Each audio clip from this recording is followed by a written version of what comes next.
20 बड़ी खबरों पर।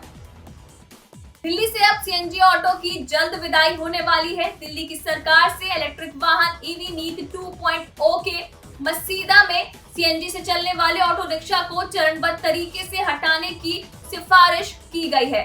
मुख्यमंत्री योगी आदित्यनाथ की अध्यक्षता में हुई कैबिनेट बैठक में कई महत्वपूर्ण फैसलों पर मुहर लगाई गई। यमुना एक्सप्रेसवे पर इंटरचेंज निर्माण के लिए राष्ट्रीय राजमार्ग प्राधिकरण को मंजूरी दी गई। साथ ही हाथरस में मेडिकल कॉलेज खोलने का प्रस्ताव है। सरकार ने प्रदेश के 34,000 प्रांतीय रक्षक दल पीआरडी के दैनिक ड्यूटी भत्ते में बढ़ोतरी की है। देश की सर्वोच्च अदालत सुप्रीम कोर्ट ने मंगलवार को श्री कृष्ण जन्मभूमि और शाही ईदगाह मामले में सुनवाई हुई। कृष्ण जन्मभूमि से जुड़े 2 मामलों में पहला मामला मस्जिद कमेटी द्वारा इलाहाबाद हाई कोर्ट के आदेश को चुनौती देने से जुड़ा है।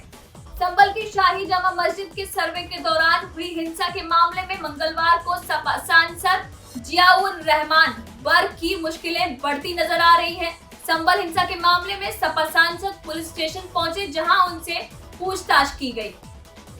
कांग्रेस के अधिवेशन से एक दिन पहले मंगलवार को पार्टी की सर्वोच्च नीति निर्धारक इकाई कार्य समिति ने भविष्य की रूपरेखा, जिला कांग्रेस कमेटियों को सशक्त बनाने समेत संगठन की मजबूती, जवाबदेही तय करने और आगामी विधानसभा चुनावों की तैयारियों पर मंथन किया। पंजाब के जालंधर जिले में भारतीय जनता पार्टी के नेता मनोरंजन कालिया के आवास पर एक विस्फोट किया गया, जिससे इलाके में दहशत फैल गई। सुप्रीम कोर्ट ने मंगलवार को तमिलनाडु के राज्यपाल और एन रवि को कड़ी फटकार लगाते हुए कहा कि उनके द्वारा 10 विधेयकों को राष्ट्रपति के विचारार्थ रोक कर रखना संवैधानिक प्रावधानों का उल्लंघन होने के साथ ही गैर कानूनी और मनमाना भी है। सुप्रीम कोर्ट ने जैन मुनि तरुण सागर का मजाक उड़ाने के लिए राजनीतिक विश्लेषक तहसीन पूनावाला पर 10 लाख रुपए का जुर्माना लगाने के पंजाब और हरियाणा उच्च न्यायालय के आदेश को खारिज करते हुए मंगलवार को कहा कि अदालतों का काम नैतिकता की ठेकेदारी करना नहीं है।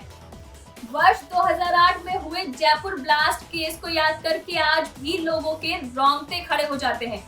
जयपुर में हुए सीरियल बम धमाकों में लगभग 71 लोगों की जान गई थी और सैकड़ों लोग बुरी तरह घायल हुए थे।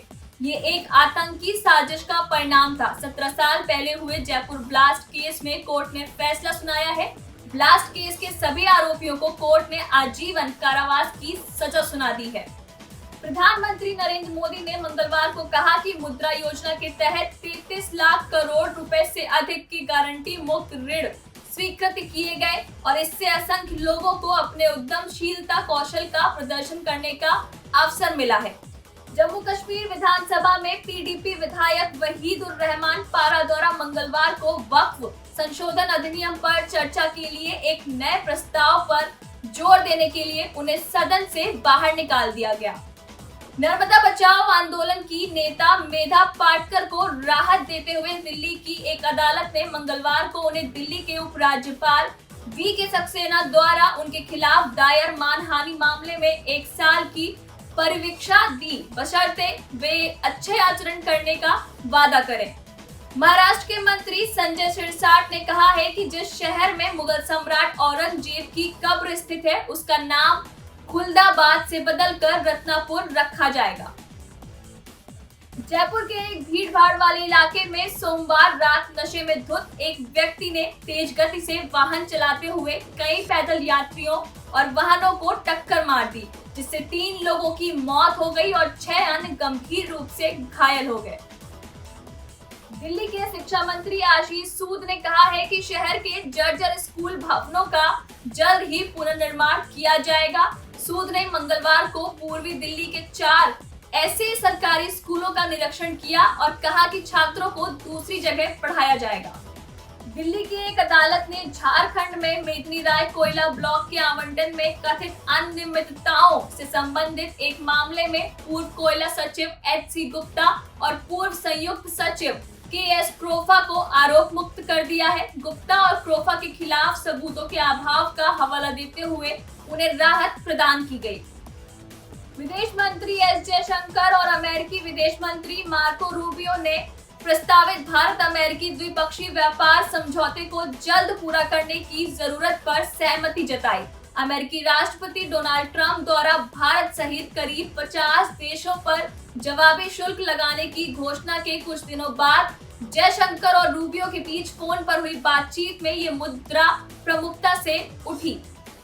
निवेशकों के माथे पर चिंता की लकीरें खींचने वाली भारी गिरावट के बाद मंगलवार को भारतीय शेयर बाजार ने अप्रत्याशित रूप से तूफानी तेजी दिखाई। ऐसा लग रहा है मानो बाजार ने रातों रात अपनी सारी निराशा को झटक कर उत्साह का दामन थाम लिया हो।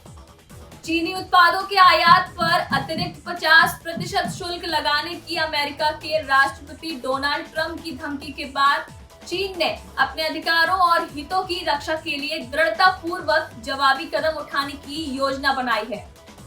रॉयल चैलेंजर्स बेंगलुरु आरसीबी के कप्तान रजत पाटीदार पर यहां मुंबई इंडियंस के खिलाफ Indian premier league IPL match के दौरान धीमी ओवर गति के कारण 12 लाख रुपए का जुर्माना लगाया गया।